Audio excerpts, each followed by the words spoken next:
أشهد أن لا إله إلا الله. السلام عليكم ورحمة الله وبركاته. الحمد لله نحمده ونستعينه ونستغفره ونؤمن به ونتوكل عليه ونعوذ بالله من شرور أنفسنا ومن سيئات أعمالنا. من يهده الله فلا مضل له ومن يضلله فلا هادي له. وأشهد أن لا إله إلا الله وحده لا شريك له لا ند له ولا ضد له ولا مثل له ولا مثيل له. وأشهد أن سيدنا محمدا عبده ورسوله صلى الله تعالى عليه وعلى آله وأصحابه أجمعين. أما بعد فأعوذ بالله من الشيطان الرجيم. بسم الله الرحمن الرحيم. ولما برزوا لجالوت وجنوده قالوا ربنا أفرغ علينا صبرا وثبت أقدامنا وانصرنا على القوم الكافرين. কুরআনুল কারীম সূরা বাকারা এর 250 নম্বর আয়াতের থেকে আজকের আলোচনা শুরু হচ্ছে। পূর্বের আলোচনা হচ্ছিল হযরতে মূসা আলাইহিস সালাতু ওয়াস সালামের পরে শামুইল আলাইহিস সালাতু ওয়াস সালামের যুগে যখন তিনি বৃদ্ধ বয়সে উপনীত হলেন, লোকেরা তার কাছে আবেদন করল যে আপনি আল্লাহর কাছে অনুমতি চান, দোয়া করুন যাতে আল্লাহ আমাদের জন্য একজন নেতা দান করেন, যেই নেতার অধীনে আমরা জালিমদের বিরুদ্ধে লড়াই করব, যুদ্ধ করব। আল্লাহ রাব্বুল আলামিন তাদের জন্য একজন নেতা দান করলেন তালুত নামে, এবং তাদের প্রতিপক্ষ যাদের বিরুদ্ধে আল্লাহ তাআলা যুদ্ধের আদেশ করেছিলেন তাদের নেতার নাম ছিল জালুত। আমরা পূর্বের আলোচনায় এই ঘটনার অনেক অংশ আলোচনা পেশ করেছি যে আল্লাহ সুবহানাহু ওয়া তাআলা এই তালুতের নেতৃত্বে যারা যুদ্ধ করতে যাবে এদেরকে পরীক্ষা করার ইচ্ছে করলেন। কারণ পরীক্ষা যদি না করা হয় যুদ্ধের ময়দানে গিয়ে তারা পালাতে পারে, কঠিন মুহূর্তে তারা পক্ষ ত্যাগ করতে পারে। আর সেই পরীক্ষাটা করেছিলেন সাধারণ একটা বিষয় দিয়ে, ইন্নাল্লাহা মুবতালিকুম বিনাহার, আল্লাহ রাব্বুল আলামিন তোমাদেরকে একটা নহর দিয়ে পরীক্ষা করবেন। তোমাদের নদী অতিক্রম করতে হবে, সফরের ক্লান্তি এবং পিপাসার কষ্ট থাকা সত্ত্বেও এখান থেকে তোমরা পানি পান করতে পারবে না। তবে হ্যাঁ, 1 চিল্লু 2 চিল্লু পানি পান, হাতে নিয়ে পানি পান করতে পারবে, মুখ দিয়ে পানি পান করতে পারবে না, বেশি পান করতে পারবে না। এটা ছিল একটা পরীক্ষা। কারণ যদি এই পরীক্ষাই পাশ না করে, কে কমান্ডারের কমান্ড মানবে, কে আমিরের হুকুম মানবে, কে মানবে না, এটা পরীক্ষার বিষয় ছিল। আল্লাহ রাব্বুল আলামিন সেজন্য পরীক্ষা করলেন। এই পরীক্ষায় বেশিরভাগ লোকেরা ফেল করলো। আমরা আলোচনায় পূর্বে দেখেছি আল্লাহ তাআলা বলছেন ফাশারিবু মিনহু ইল্লা কালিলাম মিনহুম, বেশিরভাগ লোকেরা সেই পরীক্ষায় উত্তীর্ণ হতে পারল না। তারা ওই নদীর পানি পান করলো, এবং তাদেরকে যুদ্ধে যাওয়ার সুযোগ দেওয়া হলো না। এরপরে যেই অল্প সংখ্যক লোকেরা আল্লাহর এই পরীক্ষায় পাশ করলো, তারাই সামনে অগ্রসর হলো। তাদের মধ্যেও আবার কিছু লোক তারা বলল যে আমাদের তো এই জালুত এবং তার যে সেনাদল, এই দুর্ধর্ষ সেনাদলের কাছে আমাদের শক্তি একেবারেই নগণ্য, আমরা এদের সঙ্গে যুদ্ধ করতে পারবো না। যারা মুমিন ছিল তারা সান্ত্বনা দিল যে না, আল্লাহ তাআলার অনুমতিতে, আল্লাহর সাহায্যে কত ক্ষুদ্র দল কত বিশাল বাহিনীর বিরুদ্ধে বিজয় লাভ করেছে। এরপরে আজকের আলোচনা, ওয়ালাম্মা বারাজু লিজালুত ওয়া জুনুদিহি, তালুতের নেতৃত্বে যখন মুমিনদের এই বাহিনী, যাদের সংখ্যা দেখা যায় 313 জন, এটা গত আলোচনায় বলেছিলাম, যুগে যুগে আল্লাহ রাব্বুল আলামিন অল্প সংখ্যক লোকদের মাধ্যমে বিশাল বাহিনীকে পরাজিত করেছেন। আমরা তাফসিরে সে বিষয়গুলো আলোচনা করব ইনশাআল্লাহ। আগে আমরা তরজমা পেশ করছি। ওয়ালাম্মা বারাজু লিজালুত ওয়া জুনুদিহি, লাম্মা মানে যখন, বারাজু যখন তারা সামনে অবতীর্ণ হলো, প্রকাশ পেল, লিজালুত ওয়া জুনুদিহি, জালুত এবং জালুতের সেনাদল, জালুতের যে বাহিনী ছিল, এদের যখন সামনে তারা মুমিনরা অবতীর্ণ হলো, ক্বালু, তারা আবেদন করল, আল্লাহর কাছে বলল, রব্বানা আফরিগ আলাইনা সাবরান ওয়া সাব্বিত আকদামানা আনসুরনা আলাল কওমিল কাফিরিন। রব্বানা, হে আমাদের রব, আফরিগ আলাইনা সাবরান, আপনি আমাদের উপরে সবর। এই সবর মানে এই নয় যে ওরা মারবে আমরা গাল পেতে দিব।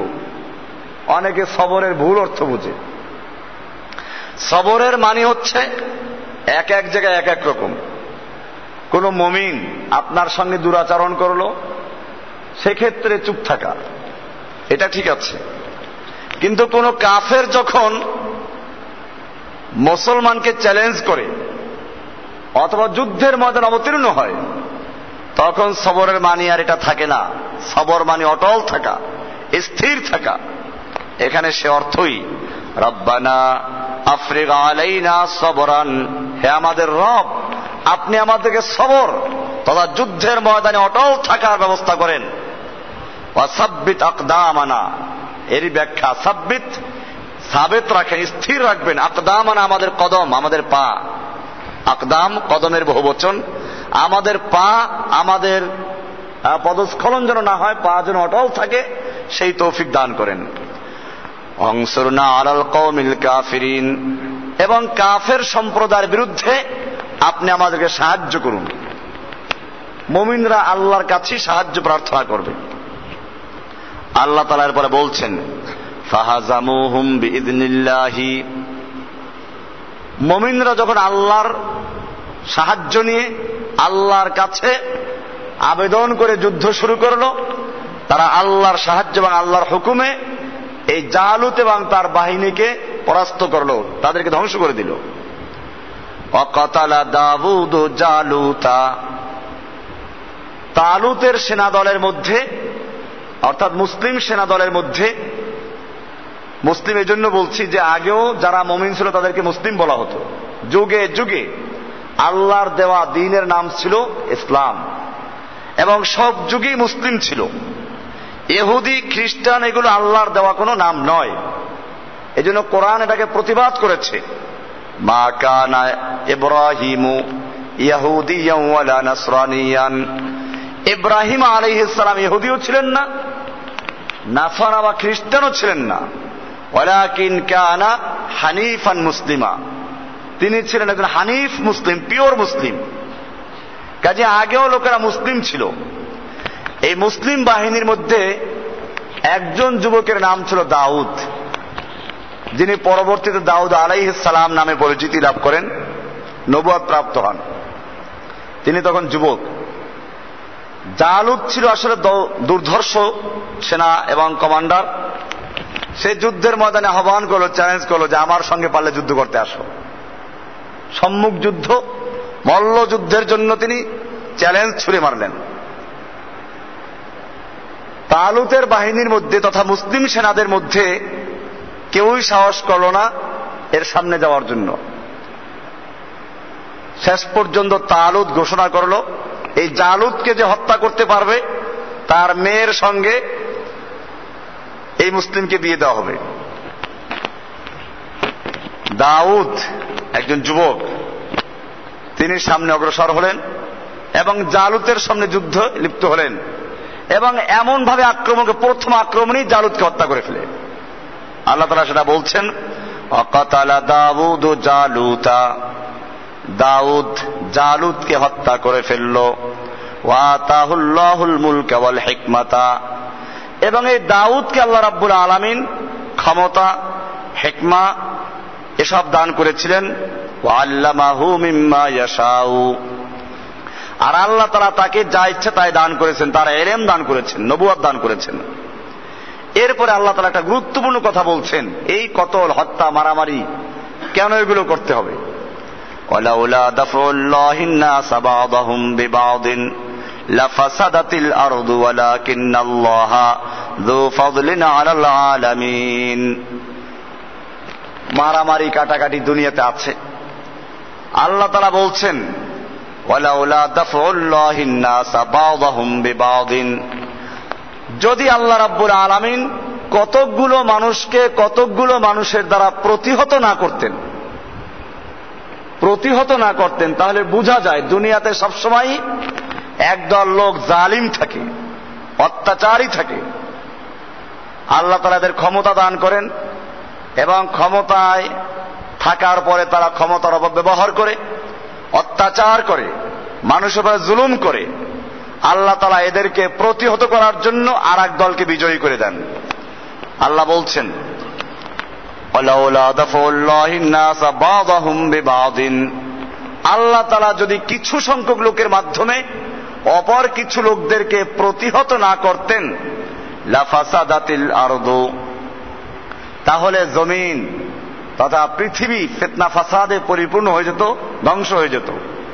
ওয়ালাকিন্নাল্লাহা যু ফাদলিন আলাল আলামিন, কিন্তু আল্লাহ রাব্বুল আলামিন জগৎবাসীর প্রতি বড় অনুগ্রহশীল, এজন্য তিনি কাউকে একক ক্ষমতার মালিক বানান না। যে কেহ ক্ষমতার মালিক হয়, এরপরে আল্লাহর নিয়ম হচ্ছে আবার এদেরকে পরাস্ত করে দেওয়া, আর একজনকে ক্ষমতাশালী করে দেওয়া। কোরআনে এই কথাটা যেমন এখানে আছে, এরকম আরো কয়েক জায়গায় আছে। সূরা বাকারার যেমন 51 নম্বর আয়াত থেকে পড়লাম, এরকম সূরা হজের 40 নম্বর আয়াতে আছে, ওয়ালাউলা দাফউল্লাহিন নাস বা'দাহুম বিবা'দিন, আল্লাহ যদি একদল মানুষের মাধ্যমে আর একদল মানুষকে প্রতিহত না করতেন, লাহুদ্দিমাত সাওয়ামিউ ওয়া বিয়াউ ওয়া সালাওয়াতুন ওয়া মাসাজিদু ইযকারু ফিহা ইসমুল্লাহি কাসীরা, তাহলে যুগে যুগে আল্লাহর যে সমস্ত ইবাদতখানা ছিল, মসজিদ, এবং যেই যুগে ছিল গির্জা, এই যেই যুগে ছিল খ্রিস্টানদের ইবাদতখানা, এই সবগুলো ধ্বংস হয়ে যেত। কিন্তু আল্লাহ রাব্বুল আলামিন তার দিনকে যারা সাহায্য করে, আল্লাহ তাদেরকে সাহায্য করেন। এরকম ভাবে কোরআনুল কারীম আল্লাহ তাআলা যা বলেছেন, ওয়াকুল জাআল হাক্কু ওয়া যাহাকাল বাতিল ইন্নাল বাতিলা কানা যাহুকা, বলুন জাআল হাক্কু, সত্য সমাগত, সত্য এসে গেছে। ওয়া যাহাকাল বাতিল, এবং বাতিল চিরতরে মিটে গেছে। ইন্নাল বাতিলা কানা যাহুকা, নিশ্চয় বাতিল মিটে যাওয়ার বস্তুই। কোরআনে আরেক জায়গায় আল্লাহ তাআলা, এটা সূরা বনী ইসরাঈলের 18 নম্বর আয়াত, সূরা আম্বিয়ার 18 নম্বর আয়াতে বলা হয়েছে, বাল নাকযিফু বিল হাক্কি আলাল বাতিল ফায়াদমাগুহু ফাইযা হুয়া যাহিকুন। আল্লাহ তাআলা বলছেন, বাল নাকযিফু বিল হাক্কি আলাল বাতিল, বাতিলের উপরে আমি হকের দ্বারা আঘাত করি, বাতিলের উপরে হককে ছুঁড়ে মারি, আঘাত করি। ফায়াদমাগুহু, অতবার বাতিলকে চূর্ণ বিচূর্ণ করে দেয়। ফাইযা হুয়া যাহিকুন, অতবার বাতিল নিশ্চিহ্ন হয়ে যায় এবং হকের বিজয় হয়। এমনি ভাবে সূরা শুরা এর 24 নম্বর আয়াতে বলা হয়েছে, ওয়া ইয়ামহুল্লাহুল বাতিলা ওয়া ইউহিব্বুল হাক্কা বিকালিমাতিহি। আল্লাহ তাআলা বাতিলকে মিটিয়ে দেন, নিশ্চিহ্ন করে দেন। ওয়া ইউহিব্বুল হাক্কা বিকালিমাতিহি, এবং সত্যকে আল্লাহ রাব্বুল আলামিন নিজের কালিমাত, নিজের কথার মাধ্যমে, নিজের সাহায্যের মাধ্যমে বিজয় করে ছাড়েন। ইন্নাহু আলিমুম বিযাতিস সুদূর, নিশ্চয় আল্লাহ রাব্বুল আলামিন মানুষের অন্তরের খবর পর্যন্ত জানেন। কে আল্লাহর জন্য জিহাদ করছে, কে করছে না, এটা আল্লাহ ভালো করে জানেন। তাহলে আজকের আলোচনার মধ্যে মূল বিষয়টা হচ্ছে যুগে যুগে হক এবং বাতিলের লড়াই ছিল এবং থাকবে। সত্য এবং মিথ্যার সংঘাত এটা থাকবেই। আল্লাহ রাব্বুল আলামিন এর মাধ্যমে পরীক্ষা করতে চান যে কে মুমিন আর কে মুমিন না। যারা অন্যায় করে ইসলাম তাদেরকে বিভিন্ন ভাবে নসিহত করে উপদেশ দিয়েছে। একটা রোগী যখন প্রথম রোগ ধরা পড়ে, ডাক্তার তাকে ঔষধ দেয়, মলম দেয়, অ্যান্টিবায়োটিক দেয়। এইসবের কোনোটাই যখন কাজ না হয়, শেষ পর্যন্ত ধরা পড়ল ক্যান্সার হয়ে গেছে, এখন এটাকে অপারেশন করতে হবে। ডাক্তার তখন বলে যে বাড়িতে গিয়ে 50,000 টাকা নিয়ে আসো, 1,00,000 টাকা নিয়ে আসো। লোকটা বাড়ি যায়, গরু বিক্রি করে, জমি বিক্রি করে, প্রয়োজনে ঘর বাড়ি পর্যন্ত বিক্রি করে, তারপরে মসজিদে দোয়াও পড়ায়, টাকা নিয়ে আসে। কি জন্য? ডাক্তার যেন তার হাতটা বা যে অঙ্গটায় ক্যান্সার হয়েছে এটাকে অপারেশন করে কেটে ফেলতে পারে। তাহলে এখন দোয়া হচ্ছে কিসের জন্য? কাটার জন্য। মনে করুন জিহ্বাতে ক্যান্সার হলো, এখন জিহ্বাটা কেটে ফেলতে হবে। ডাক্তার 50,000 টাকা চাইলো, টাকা নিয়ে আসবে। ডাক্তার টাকা পাইল, লোকটাকে অপারেশন রুমে নিয়ে গেল, এখানে নিয়ে তার অঙ্গটা কেটে ফেললো। দুনিয়ার কোন জ্ঞানী একথা বলবে না ডাক্তার কেন তার রুমের মধ্যে একটা লোকের অঙ্গহানি করছে, কেন লোকটার একটা অঙ্গ কেটে ফেললো। রোগীরও কোনো আপত্তি নেই, আত্মীয় স্বজনরা লিখিত দেয়, আমাদের কোনো আপত্তি নেই। কেন? এটা সকলেই জানে যে যদি এই লোকটার বাকি অঙ্গগুলো বাঁচাতে হয় তাহলে তার এই ক্যান্সার যুক্ত অঙ্গটাকে কেটে ফেলতে হবে। ঠিক তেমনি ভাবে একজন ডাক্তারের কাছে একটা রোগী যেরকম, আল্লাহ সুবহানাহু ওয়া তাআলার কাছে গোটা পৃথিবীর সমস্ত মানুষ সেরকম। একটা লোকের একটা অঙ্গে যেমন অপারেশন করা জরুরি, নতুবা গোটা অঙ্গকে নষ্ট করে ফেলবে, ঠিক তেমনি ভাবে গোটা পৃথিবী মানুষের মধ্যে আল্লাহ সুবহানাহু ওয়া তাআলা যে সংযোগ রেখেছেন, এইখানে যদি কোনো মানুষ ক্যান্সার হয় গোটা পৃথিবীকে ফিতনা ফাসাদ দিয়ে পরিপূর্ণ করে ফেলবে। সেজন্য আল্লাহ রাব্বুল আলামিন এদেরকে কতল করার জন্য, এদেরকে দুনিয়া থেকে বিদায় করে দেওয়ার জন্য অপারেশন করার জন্য হুকুম করেছেন। এই অপারেশন করার নামই হচ্ছে জিহাদ। মনে করুন পৃথিবীতে সবচেয়ে বড় ক্যান্সার এখন আমেরিকা, এবং এদের দোসর যারা, এরা সব জায়গায় নিজেদের ক্ষমতাকে স্থায়ী করার জন্য মানুষকে হত্যা করে। এখন দুনিয়ার মানুষের জন্য ফরজ হলো এই ক্যান্সারের অপারেশন করা। আপনি বলবেন যে এদের কেমনে অপারেশন করব, এদের বিশাল শক্তি। সে উত্তর আজকের আয়াতে চলে আসলো, কাম মিন ফিয়াতিন কালিলাতিন গালাবাত ফিয়াতান কাসীরাতাম বিইজনিল্লাহি। তালুতের বাহিনীও বলেছিল, ক্বালু লা তাকাতা লানাল ইয়াওমা বিজালুত ওয়া জুনুদিহি, জালুত এবং তার সেনাদলের সঙ্গে যুদ্ধ করার মতো ক্ষমতা আমাদের নেই। মুমিনরা কি বলেছিল?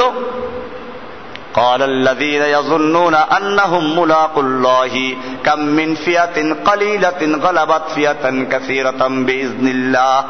কত ক্ষুদ্র ক্ষুদ্র বাহিনী, কত বিশাল বাহিনীর বিরুদ্ধে বিজয় লাভ করেছে আল্লাহর হুকুমে। কার হুকুমে? এজন্য মুমিনরা আল্লাহর উপরে ভরসা রেখে যুদ্ধ করে, অস্ত্রের উপরে নয়, জনসংখ্যার উপরে নয়। হক এবং বাতিলের লড়াই যুগে যুগে ছিল। আমরা যদি দেখি, বাতিল যুগে যুগে যেই লেবাসে, যেই সূরত ধারণ করে এসেছে, হক তার বিপরীতে মোকাবেলার জন্য দাঁড়িয়েছে। আমরা দেখি আদম আলাইহিস সালাতু ওয়াস সালামকে যখন জান্নাতে তৈরি করলেন, ওইখান থেকেই হক এবং বাতিলের যুদ্ধ শুরু হয়ে গিয়েছিল। হক আদম আলাইহিস সালামের সুরতে, তো বাতিল ইবলিসের সুরতে দাঁড়িয়ে গেল। দুনিয়াতে আসার পরে আদম আলাইহিস সালামের সন্তানদের মধ্যে হক হাবিলের সুরত ধরে আত্মপ্রকাশ করলো, বাতিল তার মোকাবেলায় দাঁড়ালো কাবিলের সুরত ধারণ করে। এমনি ভাবে হক হযরতে নূহ আলাইহিস সালামের সুরত ধারণ করে আত্মপ্রকাশ করলো, বাতিল তারই ছেলে কেনানের সুরত ধারণ করলো। নিজের সন্তান বললেন, আল্লাহ তাআলা আগেই বলেছেন, ইয়া নূহ, হে নূহ, তোমার পরিবারকে নিয়ে তুমি নৌকায় ওঠো। নূহ আলাইহিস সালাম যখন দেখলেন পানি আসা শুরু হয়ে গেছে, তার ছেলেকে বললেন, আমার সঙ্গে আসো। ইয়া বুনাইয়া ইরকাম মা'ানা, ওই আমার আদরের পুত্র, আসো আমার সাথে নৌকায় ওঠো। আল্লাহ তাআলা কি বললেন, ইয়া নূহ ইন্নাহু লাইসা মিন আহলিক, হে নূহ খবরদার, তোমার এই সন্তানকে ডাকবে না, ও তোমার আহাল নয়। তাহলে বুঝা গেল মুমিনদের আহাল কেবল সন্তান হলি, রক্তর সম্পর্ক থাকলেই মুমিনদের আহাল হয় না, পরিবার হয় না। মুমিনদের পরিবার হয় ইমানের সূত্রে, ইমানের শক্তিতে। এটা আমি বহুবার বলেছি যে আল্লাহর নবীর স্ত্রী উম্মে হাবিবা রাদিয়াল্লাহু তাআলা আনহা, আবু সুফিয়ানের মেয়ে, হুদায়বিয়ার সন্ধির পরে, যুদ্ধবিরতির পরে আবু সুফিয়ান মক্কার নেতা, মক্কার কাফেরদের লিডার মদিনায় চলে গেল। গিয়া তার মেয়ে উম্মে হাবিবার ঘরে প্রবেশ করলো। উম্মে হাবিবা তার বাপকে দেখা মাত্র তার ঘরের বিছানাটাকে উল্টিয়ে রাখলেন। আবু সুফিয়ান চালাক মানুষ, নেতা মানুষ,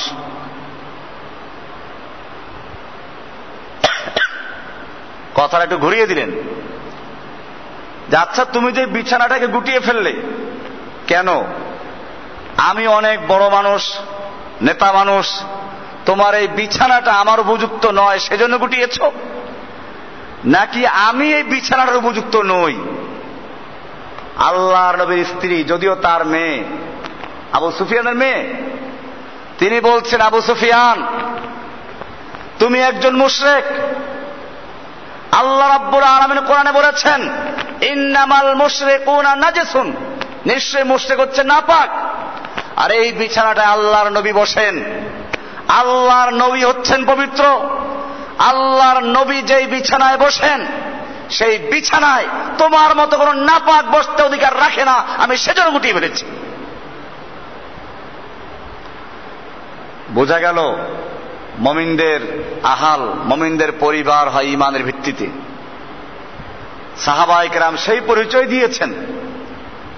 মুসআব ইবনে উমাইর মুসলমান হয়েছেন, আর তার ভাই ওবায়দুল্লাহ ইবনে উমাইর বদরের যুদ্ধে বন্দী হচ্ছে মুসলিমদের হাতে।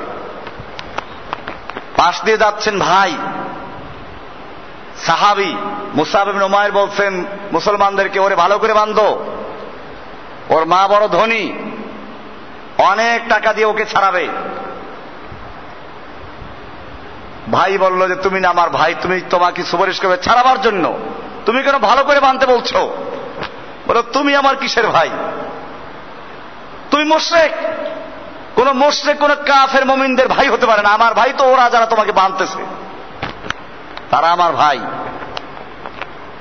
এই জন্য মনে রাখতে হবে, হক এবং বাতিলের লড়াই যুগে যুগে চলছে। বলছিলাম, বাতিল যখন কেনানের সুরত দিয়ে আত্মপ্রকাশ করলো, হক তখন নূহের সুরত ধরে তার মোকাবেলা করেছে।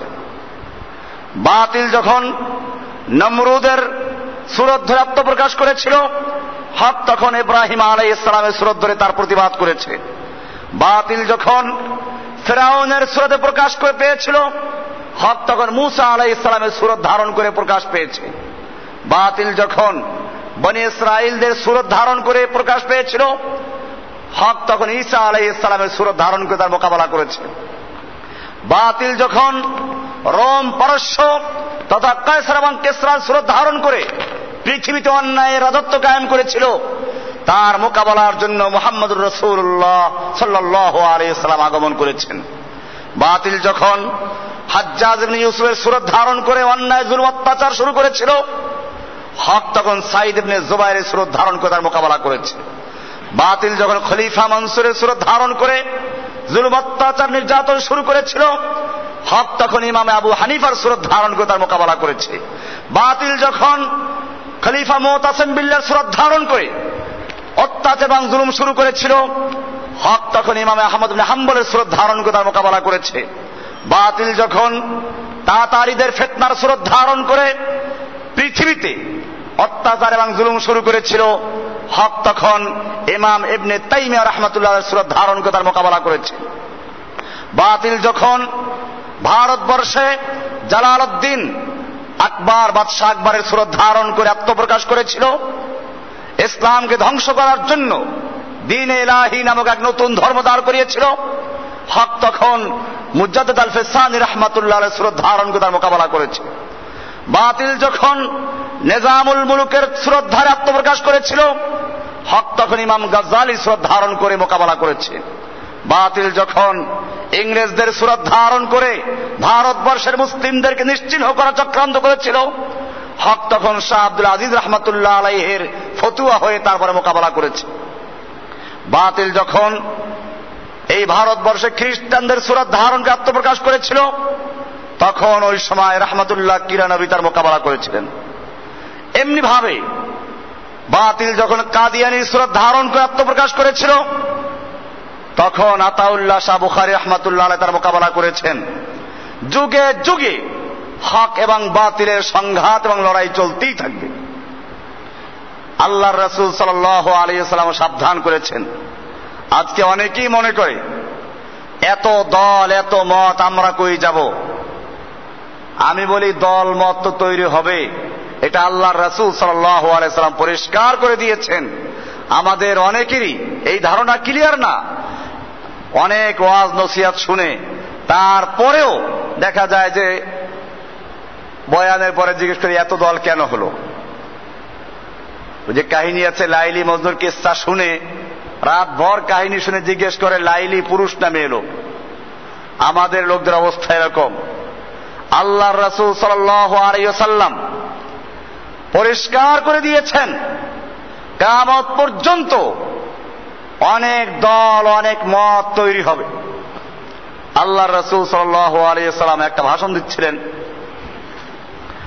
হাদিসে আসছে, এটা মিশকাতে হাদিসটা আছে 29 নম্বর পৃষ্ঠায়। ইরবাদ ইবনে সারিয়া রাদিয়াল্লাহু তাআলা আনহুর থেকে বর্ণনা, তিনি বলেন قال صلى بنا رسول الله صلى الله عليه وسلم ذات يوم, আল্লাহর নবী সাল্লাল্লাহু আলাইহি ওয়াসাল্লাম আমাদেরকে নিয়ে কোন একদিন নামাজ আদায় করলেন।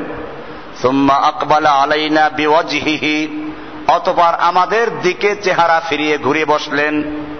ফাওয়াজানা মাউইযাতান বালিগাতান, আমাদেরকে একটা খুব তথ্য এবং তত্ত্বপূর্ণ বয়ান দিলেন। জারাফাত মিনহাল উয়ুনু, যাতে আমাদের চোখ দিয়ে পানি বের হয়েছে।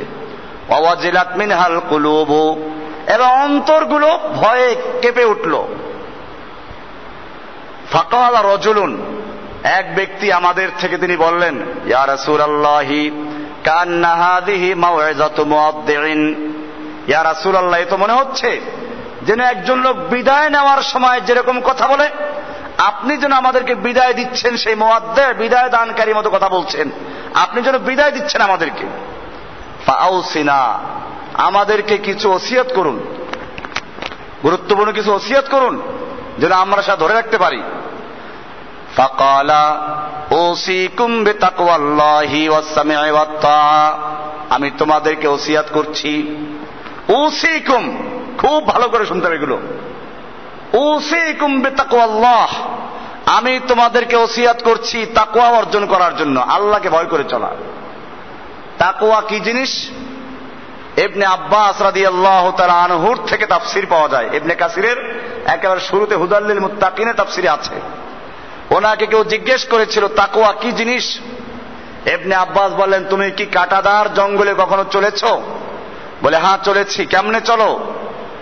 কয় যে খুব কাচুমচু হয়ে গুটিয়ে চলি, যাতে করে সতর্ক থাকি, চাদরটা কাটায় না পেঁচায়, মাথায় আঘাত না লাগে, পায়ে না ঢুকে, শরীরে খোঁচা না লাগে। আব্দুল্লাহ ইবনে আব্বাস রাদিয়াল্লাহু তাআলা আনহু বললেন, আল্লাহর হুকুম পালন করতে গিয়ে আল্লাহর আদেশগুলোকে পালন করা এবং নিষেধগুলোকে বর্জন করার ক্ষেত্রে ওই রকম সতর্কতা অবলম্বন করার নাম হচ্ছে তাকওয়া। উসিকুম বিতাকওয়াল্লাহি, আমি তোমাদেরকে আল্লাহর তাকওয়া, আল্লাহর ভয় অর্জন করার জন্য ওসিয়াত করছি। অবিসসামি'i ওয়াত তাআতি ওয়া ইন কানা আবদান হাবাশিয়ান, এবং তোমাদেরকে আমি আদেশ করছি আমিরের ইতাআত করা। তোমাদের যে আমির থাকবে, মুসলিম জাতি আমিরবিহীন থাকতেই পারে না। ওই তো কথা বলতে গেলেই কথা চলে আসে, মুসলিম জাতির একজন আমির থাকবে। এই জন্য আমিরের কথা বলেন নাই, বলছেন আমিরের ইতাআত করবে, আনুগত্য করবে। আমির তো থাকবেই। বিষয়টা এত গুরুত্বপূর্ণ, এই জন্য তাফসিরের সব কিতাবে আছে ইয়াজিবু নাসবুল ইমামে আলা কুল্লি মুসলিম, মুসলিমদের জন্য ইমাম নির্ধারণ করে নেওয়া ওয়াজিব। যে কারণে আল্লাহর নবী সাল্লাল্লাহু আলাইহি সাল্লামের ইন্তেকালের পরে মুসলিমরা ইমাম শূন্য হয়ে পড়ল। ইমাম বলতে মসজিদের ইমামদেরকে বোঝাচ্ছি না, মুসলিমদের লিডার, নেতা। আল্লাহর নবীর ইন্তেকালের পরে মুসলিমদের নেতা চলে গেলেন, মুসলিমদের ইমাম চলে গেলেন। এখন মুসলিম জাতি ইমামবিহীন থাকতে পারবে না। সেজন্য সাহাবায়ে কেরাম পরামর্শে বসলেন। আল্লাহর নবীর লাশ পর্যন্ত দাফন করা হয় নাই। এরপরে আবু বকর সিদ্দিক রাদিয়াল্লাহু তাআলা আনহু খলিফা নিযুক্ত হলেন, ইমাম নিযুক্ত হলেন মুসলিমদের। এরপরে তার লাশ দাফন করা হয়। আপনি গোটা ইতিহাস তালাশ করুন। আবু বকর সিদ্দিক রাদিয়াল্লাহু তাআলা আনহু যখন খলিফা নিযুক্ত হলেন, এরপরে সাহাবায়ে কেরামদের মধ্যে আর দ্বিতীয় কোনো খলিফা ছিল কিনা ওই সময়? নাই। মুসলিমদের একজন খলিফাই থাকবে। আবু বকর সিদ্দিক রাদিয়াল্লাহু তাআলা আনহু যখন খলিফা নিযুক্ত হলেন, তারপরে তিনি যখন শেষ জীবনে আসলেন, তিনি ওমর ইবনুল খাত্তাবকে খলিফা নিযুক্ত করলেন। ওমর ইবনুল খাত্তাব খলিফা নিযুক্ত হলেন। এরপরে কি মুসলিম বিশ্বে আর কোন খলিফা ছিল তখন? আর কোন খলিফা নাই, একজন খলিফা। এরকম ভাবে ওসমান খলিফা হলেন। ওসমানের খলিফা থাকা অবস্থায় গোটা মুসলিম ভূখণ্ডে আর কোন খলিফা ছিল? আর কোন খলিফা ছিল না। মুসলিমদের খলিফা তবে কয়জন? একজন। যে কারণে হযরত আলীর ইন্তেকালের পরে হাসান খলিফা হলেন, ওদিকে আমিরে মুআবিয়াও খলিফা দাবি করলেন। খলিফা এখন কয়জন হয়ে গেল? আল্লাহর নবীর নির্দেশ সাহাবায়ে কেরামদের জানা ছিল। এই কিতাবে আছে মুসলিম হিসেবে সহিহ হাদিস, ইযা বুইয়া লিখলিফাতাইনে ফাকতুল আখিরা মিনহুমা, যখন দুইজন খলিফার বায়াত নেওয়া শুরু হয় তখন তোমরা দ্বিতীয় জনকে কতল করে ফেলো। কারণ মুসলিমদের নেতা হবে একজন। নেতা হবে কয়জন? এক নেতৃত্বে মুসলিম জাতি থাকবে। আজকে আমাদের সেই নেতৃত্ব নাই, যার কারণে কুফফাররা আমাদের সব জায়গায় মারে। কারণ মুসলিমদের সেই নেতৃত্ব, সেই খেলাফত ব্যবস্থাটা চলে গেছে রাষ্ট্রীয় পর্যায় থেকে ব্যক্তিগত পর্যায়ে। কি বুঝতে পারেন নাই? পীর মুরিদি। এখন পীর সাহেবরা খেলাফত দেয়, এক একজন আর 10 জন খলিফা। এত খলিফা, খলিফার ধাক্কায় চলা যায় না। তো মুসলিম জাতির এই দুরবস্থা নিয়ে কথা বলো। বায়াত নেওয়া হচ্ছে, বায়াত নেবে খলিফাতুল মুসলিমিন। কয় যে আল্লাহর নবী তো বয়াত দিয়েছেন শিরক করবা না, বিদআত করবা না। হ্যাঁ, বয়াতটা নিতে পারবে, ব্যক্তিগতভাবে বয়াত নেওয়া যাবে, কিন্তু নেওয়ার অধিকারটা কার? খলিফার। আপনি একটা হাদিস দেখান যেখানে মুসলিম খলিফা ছাড়া, মুসলিমদের লিডার ছাড়া, আল্লাহর নবী নিজে বা পরবর্তী তার খলিফা যারা ছিলেন, এই খলিফা ছাড়া কেউ বায়াত নিয়েছেন, তার কোন হাদিস আছে কিনা? তাহলে এই খিলাফত বায়াত আয়াত পরে কোরআনে আছে, বায়াত কোরআনে আছে, দেখাইবে। লাকাদ রাদিয়াল্লাহু আনিল মুমিনিনা ইয ইউবাইউনাকা তাহতাশ শাজারা, আল্লাহ তাআলা মুমিনদের প্রতি সন্তুষ্ট হয়েছেন যখন তারা আপনার হাতে বায়াত করছিল গাছের নিচে বসে। বায়াত পাওয়া গেছে না? কিন্তু এই বায়াতটা কেন? আপনি কোরআন পড়ুন, আপনি অন্ধবিশ্বাস করবেন না। কোরআন সকলের জন্য, আপনি কোরআন পড়ুন। এই বায়াতটা হয়েছিল, আল্লাহর নবী মক্কাতে আসছিলেন উমরা করার জন্য, মদিনার থেকে কষ্ট করে 1400 সাহাবায়ে কেরাম প্রায় সাথে। হুদায়বিয়া নামক জায়গা পর্যন্ত আসার পরে বাধাপ্রাপ্ত হলেন। আল্লাহর নবী ওসমানকে পাঠালেন মক্কার লোকদেরকে বুঝাবার জন্য, আমরা যুদ্ধ করতে আসি নাই, উমরা করতে এসেছি। মক্কার লোকেরা পাইল সুযোগ, দেখি একটু খবর দিয়া ওদের শক্তিটা পরীক্ষা করি। খবর ছড়িয়ে দিল ওসমানকে হত্যা করা হয়েছে। একজন দূত, একজন বার্তাবাহককে হত্যা করা জাহিলি আইনেও ছিল না। যেহেতু খবর হয়ে গেছে আল্লাহর নবীর কাছে যে ওসমানকে হত্যা করা হয়েছে, আল্লাহর নবী সাল্লাল্লাহু আলাইহি ওয়াসাল্লাম তাবুর থেকে বেরিয়ে পড়লেন। সাহাবায়ে কেরামদেরকে চিৎকার মেরে ডাক দিলেন, ইয়া সাহাবা সাজারা, ওহে গাছের নিচে অবস্থানকারী সাহাবায়ে কেরাম চলে আসো, আমার কাছে খবর এসেছে ওসমানকে হত্যা করা হয়েছে, তোমরা আসো। আমরা মক্কা হয়তো বিজয় করে ছাড়ব, নতুবা শকুরে শহীদ হব, মদিনায় কেউ ফিরে যাব না, এই মর্মে যে যে তৈরি আছে সে আমার হাত দিয়ে বায়াত করো। বায়াত শুরু হয়ে গেল পর্যায়ক্রমে। 1400 সাহাবা কেরাম সবাই বায়াত করলো। আল্লাহর নবী ওসমানের হাত ঘোষণা করলেন, নিজের হাতকে রেখে বললেন এটা ওসমানের হাত, কেন সে এই বায়াত থেকে পিছনে থাকবে। বায়াত হয়ে গেল। মক্কার লোকদের কানে যখন বায়াতের খবর হয়ে গেল, তখন তারা বুঝলো এই মুসলিমরা আমাদেরকে ছাড়বে না। এবারে সুর নরম করলো যে না, আমরা তো এরকম ঘটনা ঘটাই, ওসমানকে ফেরত দেওয়া হলো। বোঝা গেল যুগে যুগে কুফাররা মুসলিমদের শক্তি পরীক্ষা করে। ওই যে এক হুজুরের কাছে গেছিল একটা সাপ মরিদ হওয়ার জন্য, সাপ। পীর সাহেব বলো যে সাপ তো আমি মরিদ করি না, তোরা মানুষকে কামড়াও। না, আমি ওয়াদা করছি কোনো মানুষকে কামড়াবো না। আচ্ছা ঠিক আছে, এই তসবিহ পড়। সাপ বেচারা ধান খেতে গিয়ে আল্লাহর জিকির আজগার করতে শুরু করলো। ধান পাকার মৌসুম এসে গেছে, কৃষক ধান কাটতে কাটতে রাত্র হয়ে গেছে, জোনাকি রাত্র।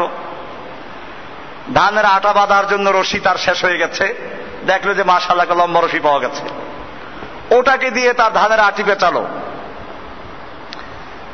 এরপরে এখন সাপ বেচারা মনে মনে কয়, বেটা আমি পীর সাহেবের সঙ্গে ওয়াদা করেছি কোনো মানুষকে দংশন করব না, নতুবা আমি কেমন রশি তুই ঠিক পাইতে একটা কামড় দিলে পরে। বেচারা রশি দিয়ে বেঁধে নিয়ে গেল। এরপরে প্রয়োজন ফুরিয়ে গেল, সে খুলে ফেলে দিল।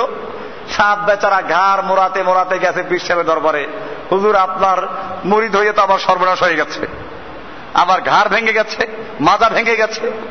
বলে কি হলো, কেমন জিকির করছো? চিৎকার মেরে জিকির করছো? না তা করি নাই। কি করছো? এই ঘটনা। তারে বেটা, তোকে না মানুষকে দংশন করতে নিষেধ করেছি, ফোঁস করতে তো নিষেধ করি নাই। ওই কৃষক যখন তোকে সাপ মনে করে ধানের আটি বাঁধতে শুরু করলো, তুই যদি তোর ফনা ধরে একটা ফোঁস করতি, দেখতে ওই কৃষক দিল্লি পার হয়ে আটলান্টিক মহাসাগর পার হয়ে গিয়া ওর হোয়াইট হাউস স্বপ্ন দেখতো গিয়া। বোঝা গেল মুসলমান একটু যদি ফোঁস করতো দুনিয়াতে, দুনিয়ার কাফেরদের কোনো শক্তি ছিল না মুসলিমদেরকে প্রতিহত করা। আজকে মুসলমান সেই ফোঁস করাই ভুলে গেছে। সেজন্য বলছিলাম মুসলিম জাতির ইমাম থাকবে, ইমাম নেতা। বুখারী শরীফে ইমাম বুখারী রাহমাতুল্লাহ আলাইহি একটা অধ্যায়ের শিরোনাম দিয়েছেন, বাবুন আল ইমামু জুন্না, ইমাম হচ্ছে ঢাল। এরপরে তিনি আল্লাহ নবীর হাদিস পেশ করেছেন, আল্লাহ রাসূল সাল্লাল্লাহু আলাইহি ওয়াসাল্লাম বলেছেন, আল ইমামু জুন্না ইউকাতালু মিন ওয়ারাইহি, ইমাম হচ্ছে ঢাল, সেই ইমামের অধীনে, এই ঢালের আড়ালে থেকে যেমন মানুষ যুদ্ধ করে, ঠিক এরকম ইমামের নেতৃত্বে, ইমামের অধীনে, তাদের আমিরের অধীনে থেকে তারা যুদ্ধ করবে। মুসলিম জাতির সেই ইমাম, সেই আমির থেকে বিচ্ছিন্ন করে আমির এখন গেল খলিফা হয়ে পীর সাহেবরা। আল্লাহ রাসূল সাল্লাল্লাহু আলাইহি ওয়াসাল্লাম বিদায় হজের ভাষণে বলেছেন, বিদায়ের মুহূর্তে বলছেন, ওয়াইন কানা আবদান হাবাশিয়ান, তোমরা তোমাদের আমির আনুগত্য করবে, অসামে অত্তাআতি ওয়াইন কানা আবদান হাবাশিয়ান, যদি একজন হাবশি গোলাম হয়। এর পরের যেটা, এটা হলো আমার আলোচ্য বিষয়, মূল কথা। আল্লাহর হাবিব বলছেন, মাইয়াইশ মিনকুম বাদি ফাসায়ারা ইখতিলাফান কাসীরা। আপনাদের জন্য এটা সবক, জীবনে বারবার শুনেছেন, আবার শুনবেন, এরপরও ক্লিয়ার হতে হবে। আল্লাহ রাসূল কি বলছেন শুনুন, মাইয়াইশ মিনকুম বাদি, আমার পরে তোমাদের যারা জীবিত থাকবে, যারা আমার পরে আসবে, নতুন প্রজন্ম হবে, অথবা তোমাদের থেকে যারা জীবিত থাকবে, ফাসায়ারা ইখতিলাফান কাসীরা, তারা অচিরেই অনেক ইখতিলাফ, মতবিরোধ, মতানৈক্য দেখবে। বোঝা গেল মতবিরোধ হবে, এটা আল্লাহ রাসূল বলেছেন। এখন যদি মতবিরোধ না হতো তাহলে আপনি বরং বলতেন যে আল্লাহ রাসূল বলে গেলেন দলাদলি হবে, মতভেদ হবে। কই, এখন তো সব আমরা এক দলে আছি। কাজে মতানৈক্য হওয়া, মতবিরোধ হওয়া এটাই স্বাভাবিক। আল্লাহ রাসূল বলেছেন ফাসায়ারা ইখতিলাফান কাসীরা, অনেক মতভেদ দেখবে, মতানৈক্য দেখবে। এরপরে আল্লাহর রাসূল সাল্লাল্লাহু আলাইহি ওয়াসাল্লাম বলছেন ফাআলাইকুম বিসুন্নতি ওয়া সুন্নাতিল খুলাফাইর রাশিদিন আল মাহদিয়িন। আলাইকুম, তোমাদের জন্য অত্যন্ত জরুরি হলো, লাজিম আলাইকুম, তোমাদের জন্য ফরজ হলো, আলাইকুম বিসুন্নতি ওয়া সুন্নাতিল খুলাফাইর রাশিদিন আল মাহদিয়িন, আমার সুন্নাহ, আমার তরিকা। কার তরিকা? সুন্নাহ মানে তরিকা। কারণ নবীর যুগে ফরজ ওয়াজিব সুন্নাত মুস্তাহাব ভাগ ছিল না, এই ভাগ করতে হয় কারা পরে পড়তে। আলাইকুম বিসুন্নতি, আমার সুন্নাহ, আমার তরিকা তোমরা অনুসরণ করবে, ওয়া সুন্নাতুল খুলাফাইর রাশিদিন আল মাহদিয়িন, আর খুলাফায়ে রাশিদিনদের সুন্নাহ তরিকা অনুসরণ করবে। কাজী তরিকা রাসূলের তরিকা, তরিকা খোলাফায়ে রাশিদার তরিকা, এরপর আর কোন তরিকা আছে? তাহলে এই যে আপনারা চিশতিয়া, সাবেরিয়া, নকশবন্দিয়া, মুজাদ্দিদিয়া, আরো কত তরিকা পালন, এই তরিকা কোথেকে আসলো? এরা কি সাহাবী যাদের নামে তরিকা হলো? আব্দুল কাদের জিলানী কি কোনো সাহাবী ছিলেন? কোন নবী ছিলেন? বলে আমাদের দেশ তো নবী দেশ থেকে ওনার মর্যাদা অনেক বেশি। আল্লাহর রাসূল পরিষ্কার করে দিয়েছেন ফাআলাইকুম বিসুন্নতি, আলাইকুম, তোমাদের জন্য বাধ্যতামূলক, তোমাদের জন্য ফরজ হচ্ছে আমার সুন্নাহকে আঁকড়ে ধরা, ওয়া সুন্নাতিল খুলাফাইর রাশিদিন আল মাহদিয়িন, আমার পরে যারা খলিফা আসবে এই খোলাফায়ে রাশিদার সুন্নাতকে অনুসরণ করা। তামাসসাকু বিহা, তোমরা এটাকে শক্তভাবে দুই হাত দিয়ে ধরো, ওয়া আদ্দু আলাইহা বিন নওয়াজিজ, তোমরা তোমাদের নওয়াজিজ, মাড়ির দাঁত দিয়ে কামড় দিয়ে ধরো, শক্তভাবে ধরো, যেন ছুটে না যায়। ওয়া ইয়াকুম ওয়া মুহদাসাতিল উমুরে, খবরদার তোমরা নিজেদেরকে বেদাত, নতুন নতুন আবিষ্কৃত বেদাত, ইবাদতের নামে যেগুলো তৈরি করা হয় এর থেকে নিজেকে বাঁচাও। মুহদাসাতিল উমুর ফাইন্না কুল্লা মুহদাসাতিন বিদআ, কেননা সব নতুন ইবাদত গুলো বেদাত, ওয়া কুল্লা বিদআতিন দালালা, এবং সব বেদাত গুলো গুমরাহি। সব বেদাত কি?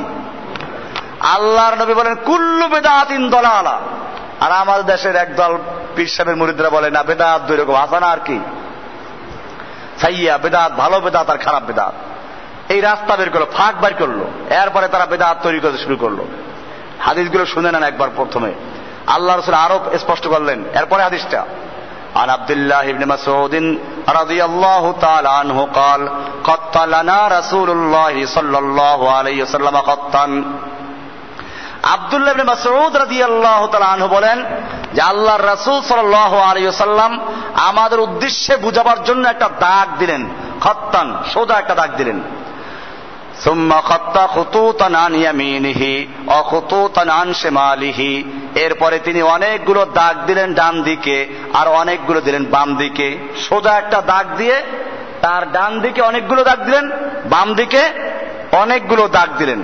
এরপরে মাঝখানের দাগে হাত রাখলেন, তার বললেন সুম্মা ক্বালা হাযা সাবিলুল্লাহি, এই যে সোজা রাস্তাটা দেখো এটা হচ্ছে আল্লাহর রাস্তা, সরল রেখা। সরল রেখা কয়টা হয়? একটা। আর বক্ররেখা অনেকগুলো, অনেকগুলো দাগ দিলেন। এরপরে বললেন ওয়াকালা হাযিহি সুবুলুন, আর এই যে ডান দিকে বাম দিকে যে রাস্তাগুলো দেখতে পাচ্ছ, সুবুলুন, এগুলো এমন রাস্তা, আলা কুল্লি সাবিলিন মিনহা শাইতান, মিশকাতের 30 নম্বর পৃষ্ঠার দ্বিতীয় হাদিস। আলা কুল্লি সাবিলিন মিনহা শাইতান, ওই রাস্তাগুলোর প্রত্যেকটা রাস্তার মুখে মুখে এক একটা শয়তান বসে আছে। কি বসে আছে? শয়তান। ইয়াদউ ইলাইহি, যখনই কোনো ব্যক্তি সিরাতে মুস্তাকিমে চলতে চায় তখন শয়তান কয় এই তরিকায় আসো, এটা চিশতিয়া তরিকা, এটা সাবরিয়া তরিকা, এটা শর্টকাট তরিকা। লেখছে বইতে বাবারা তরিকা তো 126টা, এর মধ্যে চিশতিয়া সাবরিয়া তরিকা একেবারে শর্টকাট। আল্লাহ রাসূল সাল্লাল্লাহু আলাইহি ওয়াসাল্লাম শর্টকাট কি তরিকা এখানে বলা আছে। আল্লাহ রাসূল সাল্লাল্লাহু আলাইহি ওয়াসাল্লাম এখানে হাদিসটাও আছে। আল্লাহ রাসূল বলেন কুল্লু উম্মতি ইয়াদখুলুল জান্নাহ ইল্লা মান আবা, আমার সব উম্মত জান্নাতে যাবে, তবে যারা আবা ইনকার অস্বীকার করে তারা জান্নাত যাবে না। কিলা মান আবা ইয়া রাসূলুল্লাহ, আবা কে, অস্বীকার করলো কে? ক্বালা মান আতাআনি দাখালাল জান্নাহ ওয়া মান আসানি ফাকাদ আবা, যে ব্যক্তি আমার আনুগত্য করলো, আমার তরিকা মেনে চললো, সে ব্যক্তি জান্নাতে চলে যাবে, আর যে ব্যক্তি আমার তরিকা বাদ দিল সে জাহান্নামে যাবে। সোজা রাস্তা, শর্টকাট রাস্তা। কার রাস্তা? রাসূলের রাস্তা, রাসূলের তরিকা। এখন বলো যে না, চিশতিয়া সাবরিয়া তরিকা হলো শর্টকাট রাস্তা।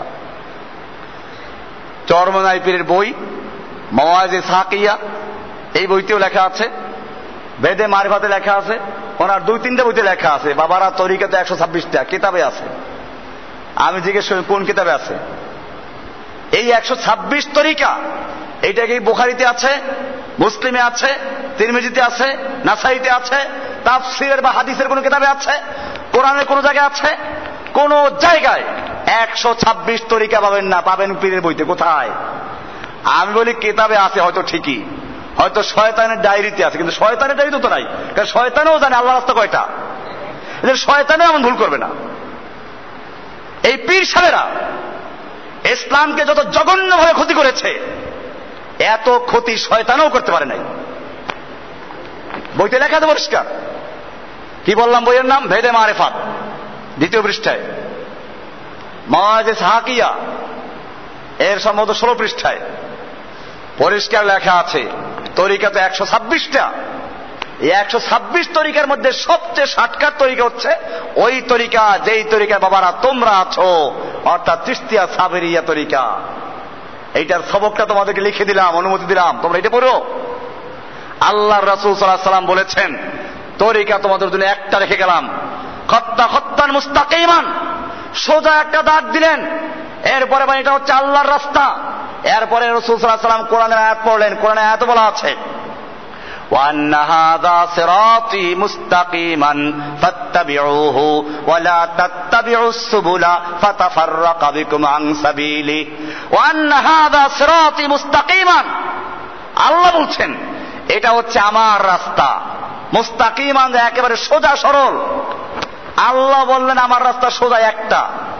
কয়টা রাস্তা আল্লাহর? আল্লাহ রাস্তা কয়টা? পীর সাহেবদের রাস্তা কয়টা?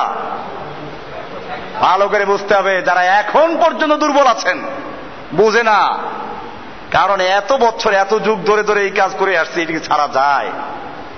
এত বড় বড় আলেমরা বলে এইটা কি ছাড়া যায়? এত ইমাম সাহেবরা বলে। আমি বলি আল্লাহ তাআলা কি বলেছেন? আপনি তো আল্লাহর কালাম মানেন না। আল্লাহ তাআলা সূরা নিসার 59 নম্বর আয়াত বলেছেন, যখন কোন বিষয়ে তোমাদের মধ্যে বিতর্ক দেখা দেয়, বিভেদ দেখা দেয়, আল্লাহ তাআলা কি বলছেন? ফাইন তানাজাতুম ফি শাইইন, সূরা নিসার 59 নম্বর আয়াত।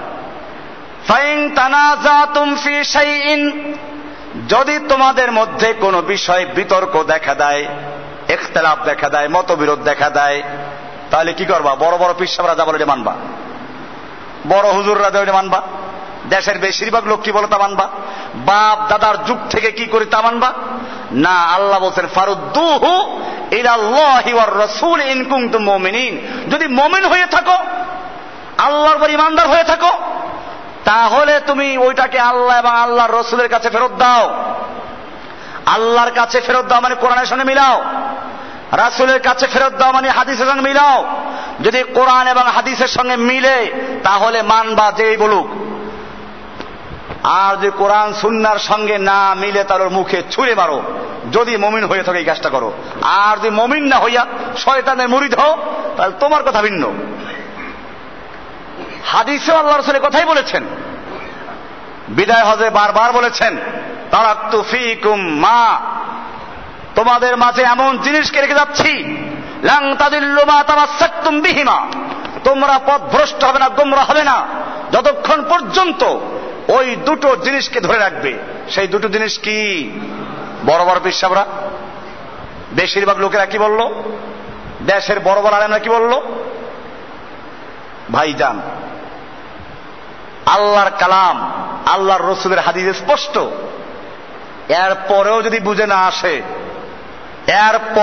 না আসে, আপনার কবরে আমি যাব না, আমার কবরে আপনি যাবেন না।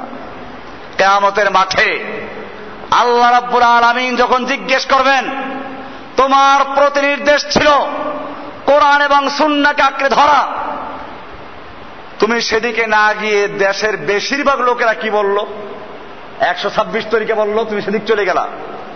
আল্লাহ তাআলার রাসূল সাল্লাল্লাহু আলাইহি ওয়াসাল্লাম সে কথাই আয়াত শুনে দিলেন, ওয়ান্না হাযা সিরাতী মুস্তাকিমান ফাত্তাবিউহু, এটাই হচ্ছে আমার রাস্তা, যা মুস্তাকিম মানে একমাত্র সোজা। ফাত্তাবিউহু, তোমরা এটার অনুসরণ করো। ওয়ালা তাত্তাবিউস সুবুলা, কোরআনের আয়াত। তোমরা ওই যে অনেক রাস্তা, ডানের রাস্তা বামের রাস্তা, অনেক তরিকা, এই সব রাস্তা অনুসরণ করবে না। ফাতাফাররাকা বিকুম আন সাবিলিল্লাহ, তোমাদেরকে আল্লাহর রাস্তা থেকে তারা সরিয়ে ফেলবে। আল্লাহর রাসূল সাল্লাল্লাহু আলাইহি ওয়াসাল্লাম আরো হাদিস শুনেন, হাদিসগুলো সবই শুনে দিই আজকে। আল্লাহ রাসূল সাল্লাল্লাহু আলাইহি ওয়াসাল্লাম বলছেন আরেকটা হাদিস, وعن عبد الله بن عمرو رضي الله تعالى عنه قال قال رسول الله صلى الله عليه وسلم لا يأتين على أمتي كما أتى على بني إسرائيل حظو النعل بالنعل। আব্দুল্লাহ ইবনে আমর বলেন রাদিয়াল্লাহু তাআলা আনহু যে আল্লাহর রাসূল সাল্লাল্লাহু আলাইহি ওয়াসাল্লাম বলেছেন, লা ইয়াতিয়ান্না আলা উম্মতি, আমার উম্মতের উপরে ঠিক সে অবস্থা আবার ফিরে আসবে, কামা আতা আলা বনি ইসরাঈলা, যেমন ভাবে বনি ইসরাইলদের উপরে এসেছিল, হাজওয়ান নালে বিন নালে, জুতা যেরকম পায়ের সঙ্গে মিশে যায় এরকম ভাবে একেবারে বনি ইসরাইলদের সঙ্গে আমার উম্মত হুবহু মিশে যাবে। এরপরে বলছেন, হাত্তা ইন কানা মিনহুম মান আতা উম্মাহু আলানিয়াতান লাকানা ফি উম্মতি মান ইয়াসনাউ যালিকা, এমনকি বনি ইসরাইলদের মধ্যে যদি কোনো ব্যক্তি তার মায়ের সঙ্গে প্রকাশ্যে জেনা করে থাকে, আমার উম্মতের মধ্যে এরকম লোক পাওয়া যাবে যারা এই কাজটাও করবে। এরপরে বললেন, ওয়া ইন্না বনি ইসরাঈলা তাফাররাকাত আলা সিনতাইনি ওয়া সাবঈনা মিল্লাতান, শুনে রেখো বনি ইসরাইল 72 ফিরকায় বিভক্ত হয়েছিল। কয় ফিরকায়? ওয়া ইন্না বনি ইসরাঈলা তাফাররাকাত আলা সিনতাইনি ওয়া সাবঈনা মিল্লাতান, নিশ্চয় বনি ইসরাইল 72 ফিরকায় বিভক্ত হয়েছিল। ওয়া তাফতারিকু উম্মতি আলা সালাসিন ওয়া সাবঈনা মিল্লাতান, আর আমার উম্মত অচিরে 73 ফিরকায় বিভক্ত হবে। কয় ফিরকায়? বনি ইসরাইলের চেয়ে বেশি না কম? এক ফিরকা বেশি। ওয়া তাফতারিকু উম্মতি, আমার উম্মত ইফতিরাক হবে, বিচ্ছিন্ন বিভক্ত হবে আলা সালাসিন ওয়া সাবঈনা মিল্লাতান, 73টা ফিরকায় বিভক্ত হবে। কুল্লুহুম ফিন্নার, সবগুলো জাহান্নামী হবে। সব কি হবে? ইল্লা মিল্লাতান ওয়াহিদাতান, শুধুমাত্র একটা মিল্লাত, একটা দল জান্নাতি হবে। কয়টা দল? সেই দলটা কারা জানা দরকার আছে না? আল্লাহ নবীর সাহাবীদের জন্য দোয়া করবেন।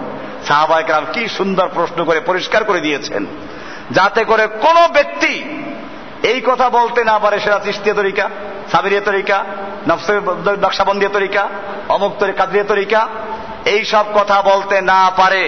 সেজন্য সাহাবায়ে কেরাম স্পষ্ট করে দিলেন, প্রশ্ন করলেন, ক্বালু মান হিয়া ইয়া রাসূলুল্লাহি, হে আল্লাহর নবী ওই রাস্তাটা কোন রাস্তা, ওই তরিকা কোন তরিকা, যেই তরিকা একটা মাত্র নাজাত পাবে সেই তরিকাটা কি?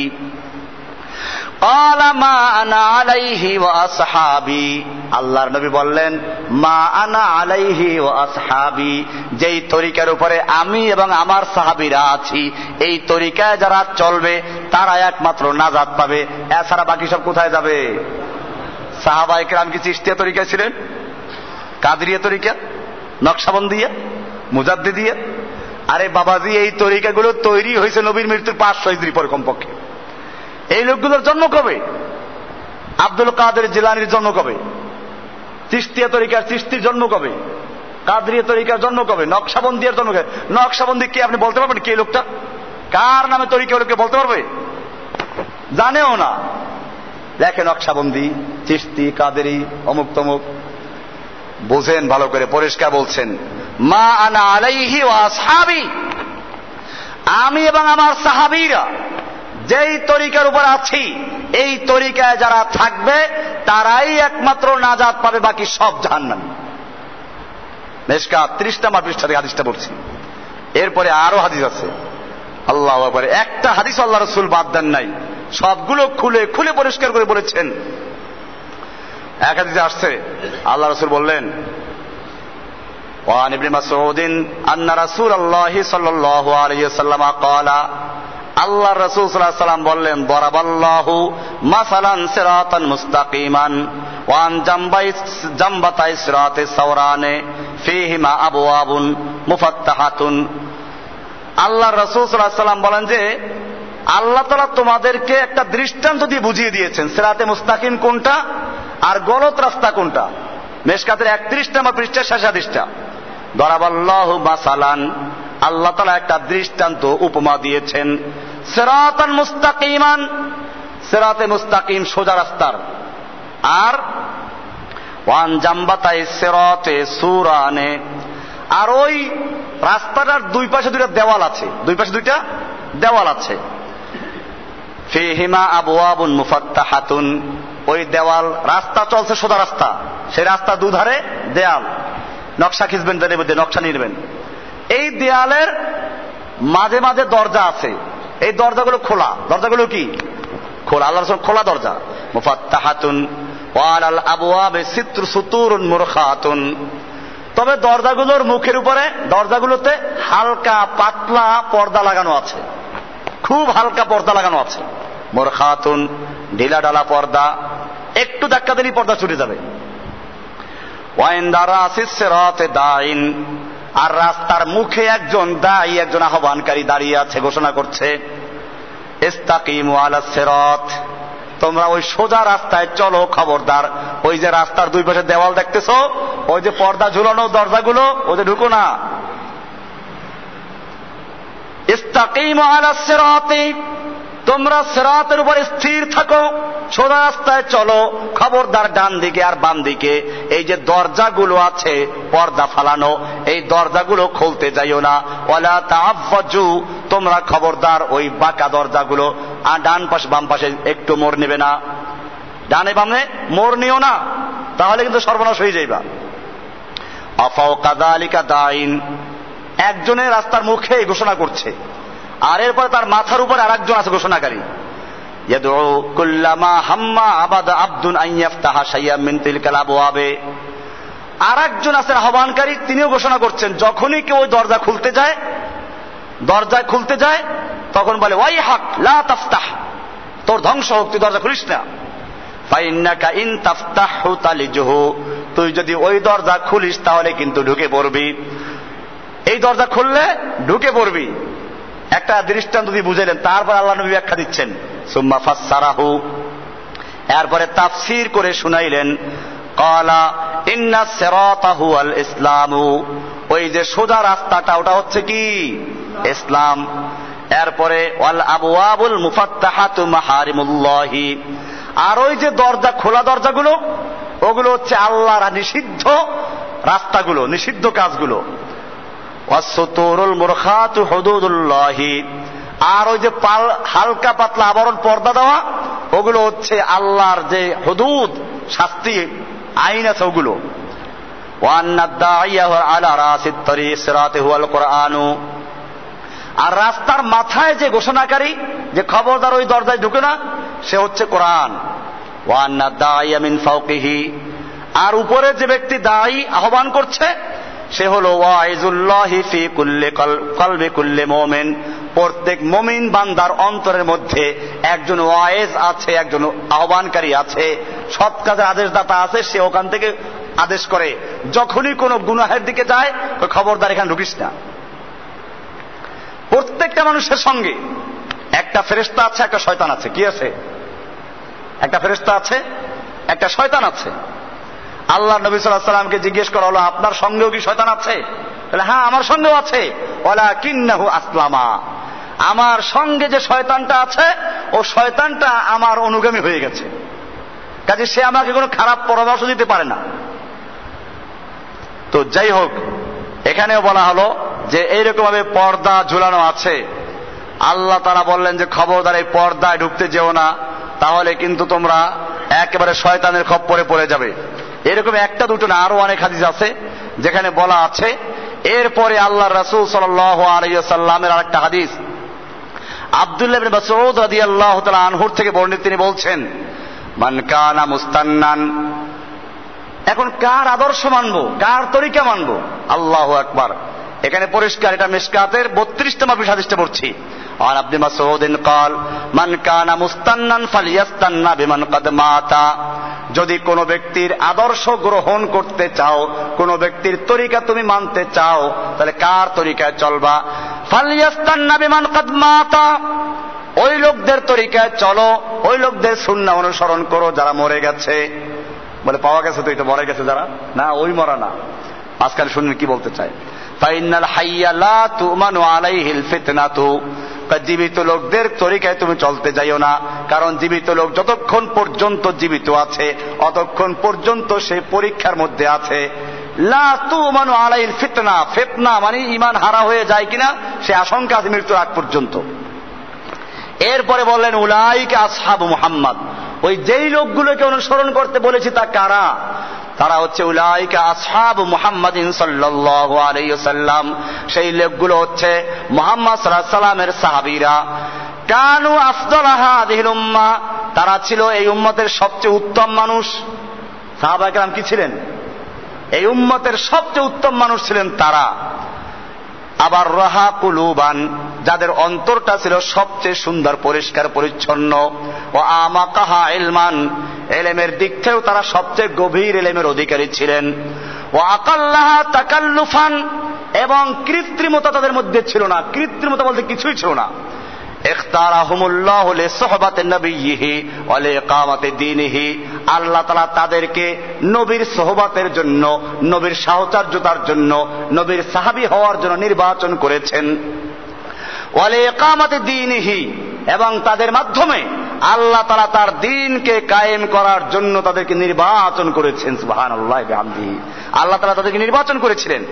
ফাআরিফু লাহুম ফাদলাহুম, অতএব তোমরা তাদের মর্যাদা উপলব্ধি করো, বোঝার চেষ্টা করো। অত্তাবিউহুম আলা আসারিহিম, এবং তাদের পদাঙ্ক অনুসরণ করো, তাদের তরিকা অনুসরণ করো।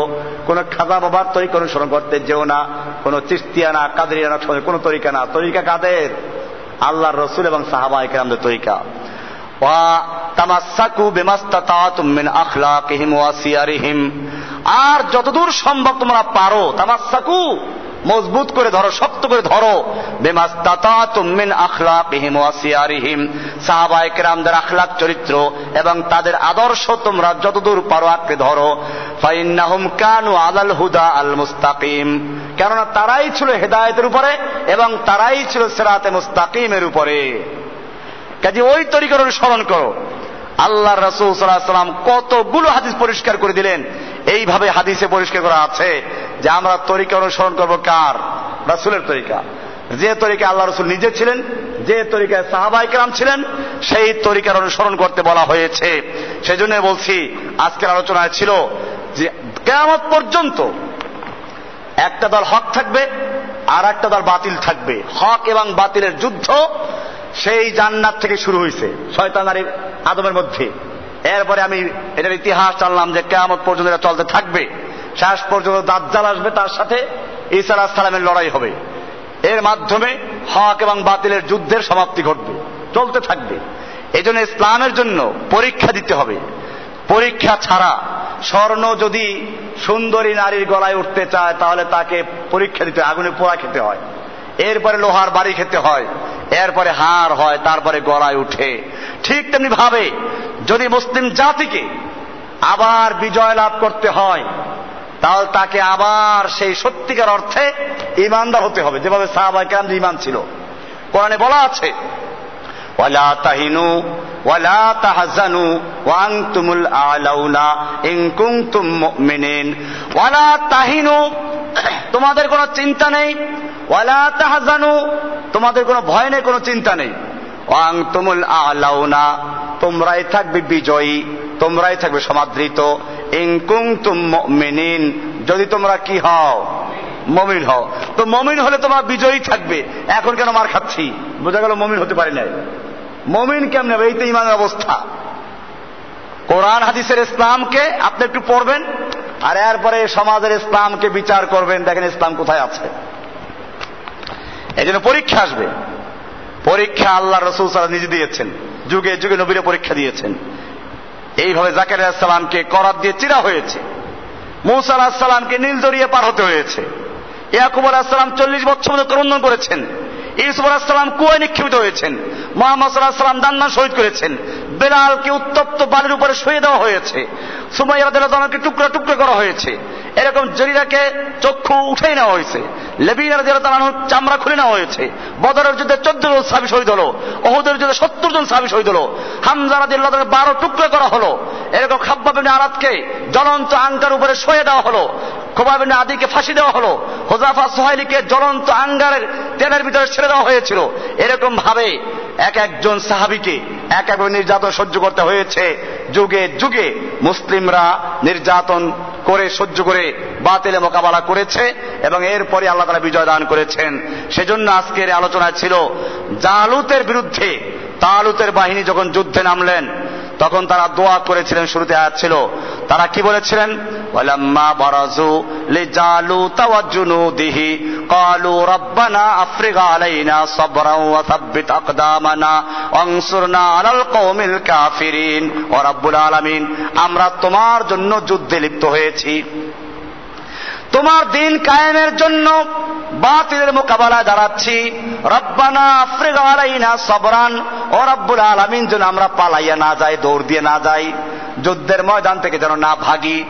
আফরিগ আলাইনা সাবরান, আপনি আমাদের উপরে সবর তথা অটল এবং দৃঢ়তা স্থিরতা ঢালি দেন। যুদ্ধের ময়দান থেকে পালানো গুনাহ কাবীরা। আফরিগ আলাইনা সাবরান ওয়া সাব্বিত আকদামানা, আপনি আমাদের কদমকে পাওকে স্থির রাখেন। আল্লাহু আকবার। রোম সম্রাটের, পারস্য সম্রাটের সেনাবাহিনী প্রধান সিফাসালার রোস্তমের সঙ্গে মুসলিম সেনাপতি খালিদ বিন ওলীদের বাহিনীর যুদ্ধ হবে। আমিরুল মুমিনিন জিজ্ঞেস করেন যে খালিদ, তোমার কতজন সৈন্যের প্রয়োজন? পারস্য বাহিনীর সৈন্য সংখ্যা 3 লাখ, তার মোকাবেলায় যুদ্ধ করতে কত দরকার? 30 জন। কিন্তু কম হয়ে গেল। আচ্ছা ঠিক আছে, আর 30 জন। এই কয়জন সৈন্য নিয়ে চলে আসলে, অবশ্য তারপরে কিছু আরো বেশি দেওয়া হয়েছিল, ইতিহাস বিভিন্ন রকম আছে। সাহাবায়ে কেরাম যখন যুদ্ধের জন্য রণাঙ্গনে উপস্থিত হলেন, রোস্তম আগের থেকেই মুসলমানদের বীরত্বের কাহিনী শুনেছিল।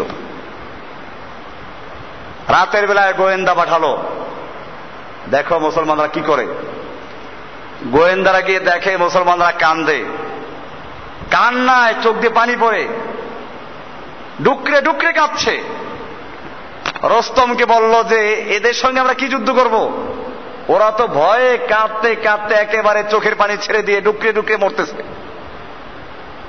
রোস্তম মনে করলো যে তাহলে এদের সঙ্গে বেশি শক্তি নিয়ে নামার কোনো প্রয়োজন নেই, তারপরে 1 লাখ নিয়ে নামছে।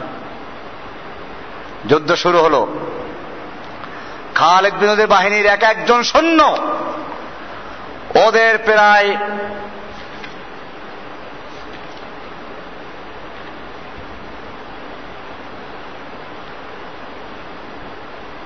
4000 সৈন্যকে, ওদের 9000 সৈন্যকে হত্যা করলো, 4000কে গ্রেফতার করলো। রোস্তম বলল যে সর্বনাশ, যুদ্ধ থামাও, রিপোর্ট ভুল ছিল। রাতের বেলায় আবার বহুদর্শী বহু বিচক্ষণ গোয়েন্দা পাঠালো মুসলমানদের শিবিরে, যাও মুসলমানরা কি করে দেখো। আজকেও গোয়েন্দারা গিয়ে দেখে যে ঠিকই তো ভোর রাত্রে মুসলমানরা কান্দে। তাহলে কান্না তো ঠিক আছে, কি জন্য কান্নাকাটি করে এটা জানা দরকার। কান্নাকাটি করে কি বলে? এই কোরআন আয়াত আছে, রব্বানা আফরিগ আলাইনা সাবরান ওয়া সাব্বিত আকদামানা ওয়ানসুরনা আলাল কওমিল কাফিরিন। আয়াত পড়তেছে, ও রব্বুল আলামিন, আগামীকাল ভোরে আমরা তোমার শত্রুদের বিরুদ্ধে যুদ্ধে লিপ্ত হচ্ছি। রব্বুল আলামিন, যুদ্ধের ময়দানে যেন ভয় পেয়ে আমি না পালাই। তরবারির যখন চমক সাদা তরবারির সামনে ঘুরতে থাকবে, ঈমান মজবুত করে। বেটা যুদ্ধের ময়দানে যা দেখবে ঈমান, সারা জীবন জিকির করে যা মজবুত করো, তরবারি একটা দেখলে ঈমান সব চলে যাবে আল্লাহর কাছে, সব গায়রুল্লাহ ভুলে যাবে। যখন দেখবে যুদ্ধের ময়দানে গুলি আসতেছে, একটা পকেট দিয়ে যাচ্ছে, একটা মাথার উপর দিয়ে, একটা ডান পাশ দিয়ে, একটা বাম পাশ দিয়ে, তখন ঈমান থাকবে কার উপরে? তখন আর কোনো খাতা পাওয়া থাকবে? ঈমান যদি মজবুত করতে চাও তাহলে যাও ময়দানে, বসে জিকির করে ঈমান মজবুত করে। ঈমান মজবুত করো না শয়তানের তরিকা অবলম্বন করছো, সেটা চিন্তা করে দেখো। দোয়া করছে রব্বুল আলামিন, আগামী দিন যুদ্ধের ময়দানে অবতীর্ণ হচ্ছি, ওই যুদ্ধের ময়দানে যেন কুফফারদের তরবারি দেখে ভয় পেয়ে পালিয়ে না যাই, তরবারির ধার দেখে যেন ভয় পেয়ে না যাই। আফরিকা আলাইনা সাবরান, আমাদের দিলের মধ্যে সবর তথা অটল থাকা, স্থির থাকা তুমি ঢেলে দাও। ওয়াসাব্বিত আকদামানা, আমাদের কদমকে তুমি তোমার রাস্তায় জিহাদ করার জন্য স্থির রাখো। অনসুরনা আলাল কওমিল কাফিরিন, কাফেরদের বিরুদ্ধে তুমি আমাদেরকে বিজয় দান করো, আমাদেরকে সাহায্য করো।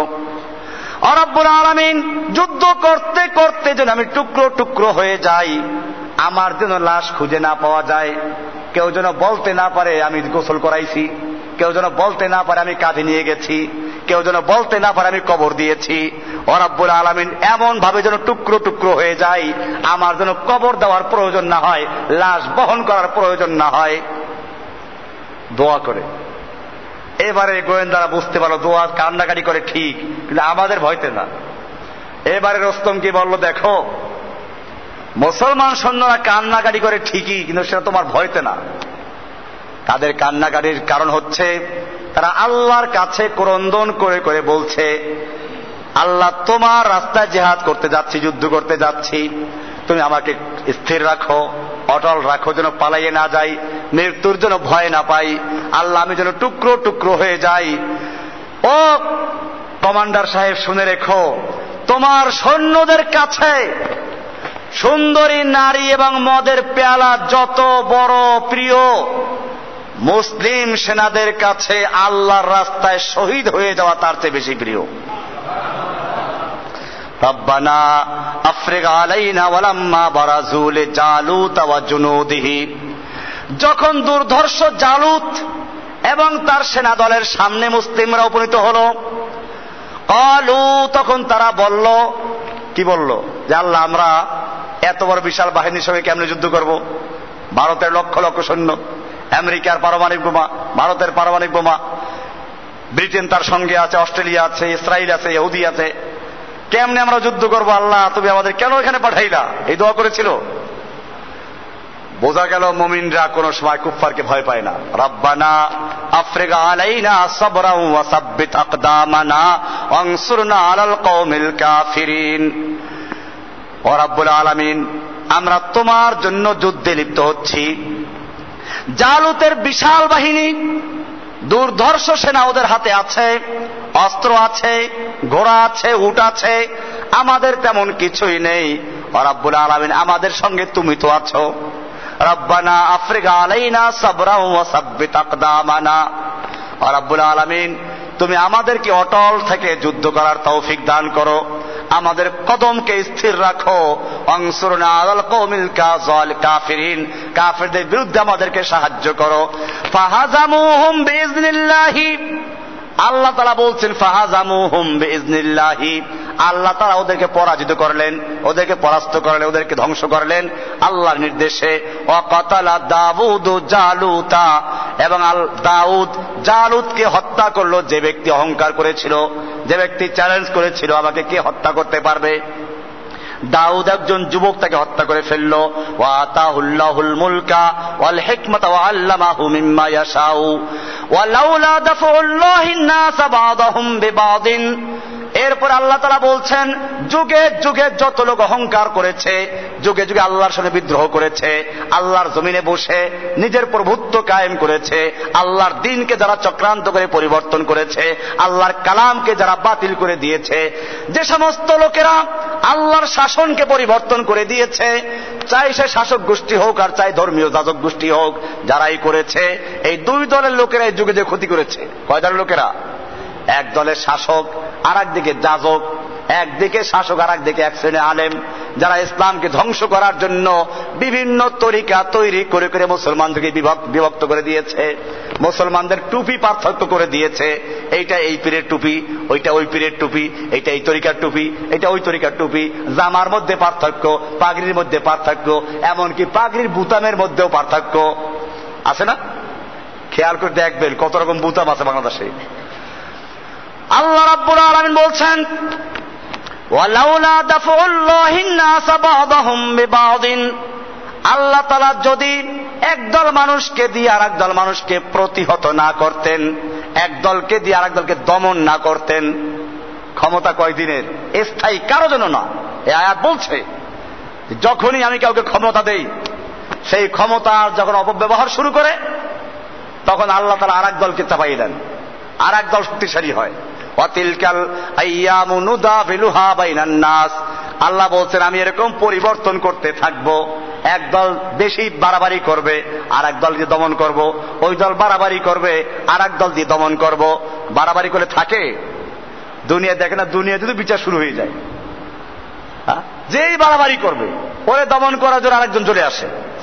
ওয়ালাউলা দাফউল্লাহিন নাস বা'দাহুম বিবা'দিন, একদল মানুষকে যদি আর একদল মানুষ দিয়ে দমন না করতাম, এক দলকে দিয়ে আর এক দলকে প্রতিহত না করতাম, লাফাসাদাতিল আরদু, তাহলে দুনিয়া ধ্বংস হয়ে যেত, দুনিয়ার মধ্যে কোন রকম মানুষ বসবাস করতে পারত না, জালিমরা সব শেষ করে ফেলতো।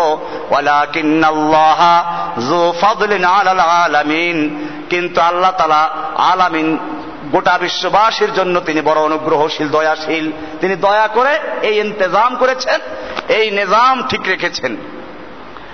এরপরে আল্লাহ তাআলা বলছেন, তিলকা আয়াতুল্লাহি নাতলুহা আলাইকা বিল হাক্কে, এতক্ষণ যা বললাম কেউ অস্বীকার করতে পারে, কারণ জিহাদের নাম শুনলে ভয় পায়।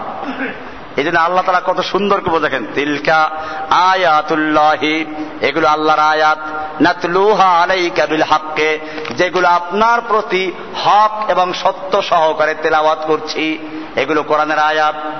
যে ব্যক্তি কোরআন মানবে সে কেতালকেও মানবে, যুদ্ধকেও মানতে হবে। যে ব্যক্তি রাসূলকে মানবে তার যুদ্ধ মানতে হবে। রাসূল যুদ্ধ করেছেন, এমনকি রাসূলের মৃত্যুর পরে কি পাওয়া গেছে? তরবারি পাওয়া গেছে। কি পাওয়া গেছে? তরবারি পাওয়া গেছে, কাজে তরবারি লাগবে। তিলকা আয়াতুল্লাহি, এ হচ্ছে আল্লাহর আয়াত, নাতলুহা আলাইকা বিল হাক্কে, যা আপনার উপরে হক সহকারে তেলাওয়াত করছি। ওয়া ইন্নাকা লামিনাল মুরসালিন, নিশ্চয় আপনি একজন রাসূলদের অন্তর্ভুক্ত, আপনি একজন রাসূল। সুতরাং যুগে যুগে রাসূলগণ যেমন যুদ্ধ করেছেন, আল্লাহর দ্বীনের জন্য রক্ত দিয়েছেন, আপনাকেও তা করতে হবে। ওয়া ইন্নাকা লামিনাল মুরসালিন, আপনি রাসূলদের থেকে একজন। যুগে যুগে রাসূলরা যেই কাজ করেছেন, আপনাকেও সেই কাজ করতে হবে। যুগে যুগে রাসূলরা মরে গেছেন, আপনাকেও শেষ পর্যন্ত মৃত্যুবরণ করতে হবে। আপনি দুনিয়াতে স্থায়ী থাকতে পারবেন না। আপনাকে দিন প্রচারের জন্য, দিন কায়েমের জন্য পাঠানো হয়েছে, আপনি সেই কাজ করবেন। ওয়া ইন্নাকা লামিনাল মুরসালিন, আপনি তো রাসূলদের মধ্যে একজন। তিলকার রাসূলু ফাদ্দালনা বা'দাহুম আলা বা'দিন, এ হচ্ছে রাসূল যাদের উপরে আমি কতগুলো উপর অগ্রাধিকার দিয়েছি। কোন রাসূলের মর্যাদা বেশি, কোন রাসূলের মর্যাদা তুলনামূলক কম। তিলকার রাসূলু, এরা হচ্ছেন রাসূল যারা যুদ্ধ করেছেন, যারা দিন কায়েম করেছেন, মারামারিও করেছেন। তিলকার রাসূলু ফাদ্দালনা বা'দাহুম আলা বা'দিন, আমি তাদের কতগুলো রাসূলকে কতগুলোর উপর অগ্রাধিকার দিয়েছি। মিনহুম মান কাল্লামাল্লাহু, তাদের মধ্যে কোন কোন রাসূল এমন ছিলেন, মান কাল্লামাল্লাহু, যার সঙ্গে আল্লাহ সরাসরি কথা বলেছেন। ওয়ারাফা বা'দাহুম দারাজাতিন, এবং তাদের মধ্যে কেউ এরকম যাদের মর্যাদা অনেক বৃদ্ধি করে দিয়েছেন। কারো সঙ্গে কথা বলেছেন, কারো সঙ্গে আল্লাহ তাআলা কথা বলেন নাই, অন্য দিক থেকে তার মর্যাদা বৃদ্ধি করে দিয়েছেন। ওয়া আতাইনা ঈসা ইবনে মারইয়াম আল বাইয়িনাতি ওয়া আইয়াদনাহু বিরূহিল কুদুস, আর আমি ঈসা ইবনে মারইয়ামকে বাইয়িনাত দান করেছি, সুস্পষ্ট বিধান এবং নিদর্শন দান করেছি। ওয়া আইয়াদনাহু বিরূহিল কুদুস, এবং রূহুল কুদুসের মাধ্যমে আমি তাকে শক্তিশালী করেছি, সাহায্য করেছি। ওয়ালাউ শাআল্লাহু মাকতাতালাল্লাযীনা মিন বাদিহিম মিন বাদি মা জাআতুহুমুল বাইয়িনাতু ওয়ালাকিন ইখতালাফু ফামিনহুম মান আমান ওয়া মিনহুম মান কাফার। আল্লাহ তাআলা বলছেন, ওয়ালাউ শাআল্লাহু, যদি আল্লাহ তাআলা চাইতেন, আল্লাহ ইচ্ছে করতেন, সব মানুষকে ঘাড় ধরে এক তরিকায় নিয়ে আসতেন। কোনো মারামারি লাগতো না, কোনো কাটাকাটি করতো না। সবগুলোকে আল্লাহ তাআলা একেবারে মুমিন বানাইতে পারেন কিনা? সব মানুষকে একেবারে ফেরেশতা বানাইতে পারেন কিনা? পারেন। আল্লাহ তাআলা বলছেন ওয়ালাউ শা আল্লাহু, যদি আল্লাহ তাআলা ইচ্ছে করতেন, মাকাতাতালাল্লাযীনা মিন বাদিহিম, তাহলে এর পরে যারা আসলো তারা মারামারি করতো না, কেতাল করতো না, মারামারি করতো না। মিন বাদি মা জাআতুহুমুল বায়্যিনাতু, তাদের কাছে সুস্পষ্ট বিধান আসার পরে তারা ইখতিলাফ করতো না, মারামারি করতো না। ওয়ালাকিন ইখতালাফু, কিন্তু মানুষেরা মতবিরোধ করে ইখতিলাফ করেছে। ইখতিলাফ আসলো, হাদিসেও বলে ইখতিলাফ হবে, কোরআনও বলে ইখতিলাফ হবে। কাজে আপনি যে বলবেন এত দল, এত মত, এত মতবিরোধ, কোন দিকে যাব, এই সব কাহিনী করে আল্লাহর কাছে নাজাত পাওয়ার পিটানের চোরে সোজা হয়ে যাবে একেবারে। আল্লাহ তাআলা বলেছেন পরিষ্কার ইখতিলাফ হবে। ওয়ালাকিন ইখতালাফু, ওরা ইখতিলাফ করেছে, ইখতিলাফ হবে। ফামিনহুম মান আমানা ওয়া মিনহুম মান কাফারা, ওদের মধ্যে একদল মানুষ ঈমান আনলো আর একদল কুফরি করলো। ফামিনহুম মান আমানা, একদল পরিষ্কার মুমিন হলো, আর একদল কুফরি করলো। এক দলে শিরিক করলো, আর এক দলে শিরিক করলো না। ফামিনহুম মান আমানা ওয়া মিনহুম মান কাফার ওয়ালাউ শা আল্লাহু মাকতাতালু, যদি আল্লাহ তাআলা চাইতেন তাহলে ওরা মারামারি করতো না, কেতাল করতো না। ওয়ালাকিন্নাল্লাহা ইয়াফআলু মা ইউরিদু, কিন্তু আল্লাহ তাআলা যেটা চান সেটা আল্লাহ তাআলা করেই ছাড়েন, এটা আল্লাহর ইচ্ছা। কাজে এটা চলতে থাকবে, পৃথিবী যতদিন থাকবে এই মারামারি কাটাকাটি চলতে থাকবে। অন্যায়ের বিরুদ্ধে হকের লড়াই চলতে থাকবে, অন্যায়ের বিরুদ্ধে। কাজে বোঝা গেল যে মুমিনরা মারামারি করবে কার জন্য? আল্লাহর জন্য। মুমিনরা মারামারি করবে আল্লাহর দ্বীন কায়েমের জন্য। মুমিনরা মারামারি করবে দ্বীনের পক্ষে, অন্যায়ের বিরুদ্ধে, এবং সমস্ত জুলুম, নির্যাতন, অসত্যের বিরুদ্ধে লড়াই করবে। সেটাই আজকে ছিল আলোচনার মূল বিষয়গুলো, যে কিয়ামত পর্যন্ত এই সেই জান্নাতের থেকে শুরু করে দুনিয়ার শুরু থেকে শেষ পর্যন্ত সত্য এবং মিথ্যা, হক এবং বাতিলের লড়াই শুরু হয়েছে এবং চলছে এবং চলতে থাকবে। এর মধ্যে মুমিন যারা, তারা আল্লাহর উপর ভরসা করে হকের উপর অটল থাকবে, বাতিলের মোকাবেলা করবে। এটাই হলো এই সবক। আল্লাহ সুবহানাহু ওয়া তাআলা আমাদের সকলকে বিষয়গুলোকে বুঝার এবং আমল করার তৌফিক দান করুন। ওয়া সাল্লাল্লাহু তাআলা আলা নবিয়িনা মুহাম্মাদিন ওয়া আলা আলিহি ওয়া সাহবিহি আজমাইন।